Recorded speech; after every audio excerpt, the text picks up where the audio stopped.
In the summer of 1818 I went to Dr. Butler's great school in Shrewsbury, and remained there for 7 years till midsummer 1825, when I was 16 years old. I boarded at this school, so that I had the great advantage of living the life of a true schoolboy; but as the distance was hardly more than a mile to my home, I very often ran there in the longer intervals between the callings over and before locking up at night. This, I think, was in many ways advantageous to me by keeping up home affections and interests. I remember in the early part of my school life that I often had to run very quickly to be in time, and from being a fleet runner was generally successful. But when in doubt I prayed earnestly to God to help me, and I well remember that I attributed my success to the prayers, and not to my quick running, and marvelled how generally I was aided. I have heard my father and elder sisters say that I had, as a very young boy, a strong taste for long solitary walks, but what I thought about I knew not. I often became quite absorbed, and once, while returning to school on the summit of the old fortifications round Shrewsbury, which had been converted into a public footpath with no parapet on one side, I walked off and fell to the ground, but the height was only 7 or 8 feet. Nevertheless, the number of thoughts which passed through my mind during this very short, but sudden and wholly unexpected fall, was astonishing, and seem hardly compatible with what physiologists have, I believe, proved about each thought requiring quite an appreciable amount of time. Nothing could have been worse for the development of my mind than Dr. Butler's school, as it was strictly classical, nothing else being taught, except a little ancient geography and history. The school as a means of education to me was simply a blank. During my whole life I have been singularly incapable of mastering any language. Especial attention was paid to verse making, and this I could never do well. I had many friends, and got together a good collection of old verses, which by patching together, sometimes aided by other boys, I could work into any subject. Much attention was paid to learning by heart the lessons of the previous day. This I could effect with great facility, learning 40 or 50 lines of Virgil or Homer, while I was in morning chapel; but this exercise was utterly useless, for every verse was forgotten in 48 hours. I was not idle, and with the exception of versification, generally worked conscientiously at my classics, not using cribs. The sole pleasure I ever received from such studies was from some of the odes of Horace, which I admired greatly. When I left the school I was for my age neither high nor low in it, and I believe that I was considered by all my masters and my father as a very ordinary boy, rather below the common standard in intellect. To my deep mortification, my father once said to me, "You care for nothing but shooting, dogs, and rat catching, and you will be a disgrace to yourself and of all your family." But my father, who was the kindest man I ever knew and whose memory I love with all my heart, must have been angry and somewhat unjust when he used such words.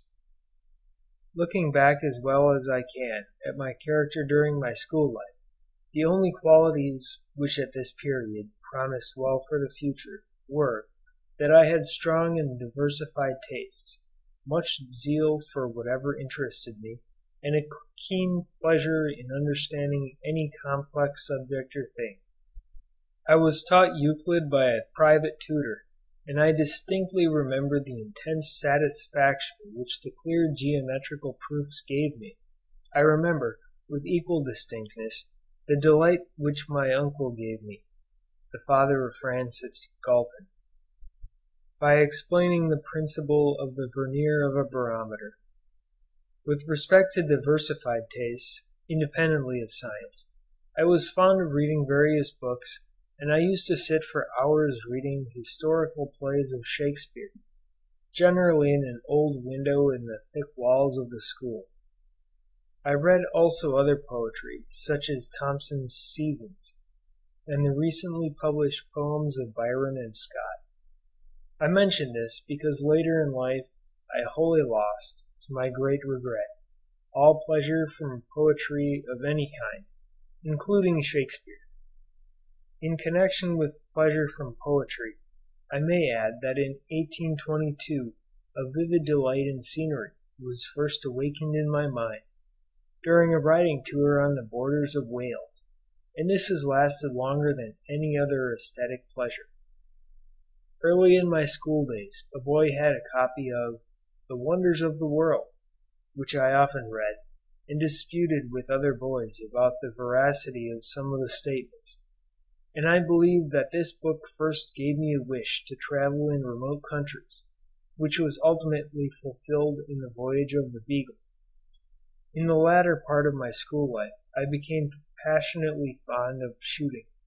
I do not believe that any one could have shown more zeal for the most holy cause than I did for shooting birds. How well I remember killing my first snipe, and my excitement was so great that I had much difficulty in reloading my gun from the trembling of my hands. This taste long continued, and I became a very good shot. When at Cambridge I used to practice throwing up my gun to my shoulder before a looking-glass to see that I threw it up straight. Another and better plan was to get a friend to wave about a lighted candle, and then to fire at it with a cap on the nipple, and if the aim was accurate, the little puff of air would blow out the candle.